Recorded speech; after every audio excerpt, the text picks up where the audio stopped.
Ils ont hâte d'aller au feu et d'intégrer le dispositif de lutte contre les incendies en Gironde. On est tous formés à la spécialité feu de forêt. On est formés à la spécialité de conduite hors chemin.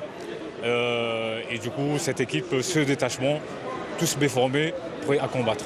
Je vais prendre soin de mon équipe et aussi de la délégation de Mayotte. Donc, pareil à tout ce qui est bobologie, les petites plaies, conseiller en matière d'hygiène, de sécurité, le temps de repos, l'hydratation, voilà.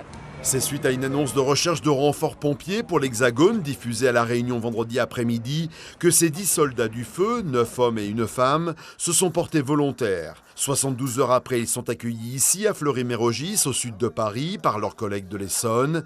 Ils rejoignent 10 autres pompiers volontaires en provenance de Mayotte, arrivés quant à eux la veille au soir. C'est une fierté pour nous, c'est une fierté de voir qu'on peut aussi porter un plus-value à nos collègues métropolitains. L'objectif même, c'est de y mettre toutes nos forces et pour montrer qu'on est aussi à la hauteur de cette mission. Chez nous, on vit des feux de forêt, mais ça n'a rien à voir avec ce qui se passe à métropole. Donc c'est une vraie expérience au niveau de ma carrière.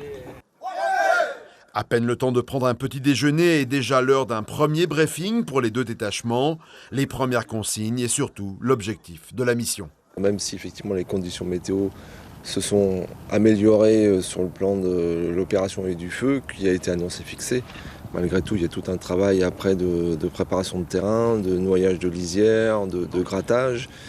Les 20 pompiers de l'océan Indien ont ensuite pris la direction d'Ostens, au sud de Bordeaux, en plein cœur du parc naturel régional des Landes de Gascogne, où les pompiers qui luttent sur place depuis plus d'1 mois, épuisés, ont hâte de voir arriver ces nouveaux renforts pour souffler.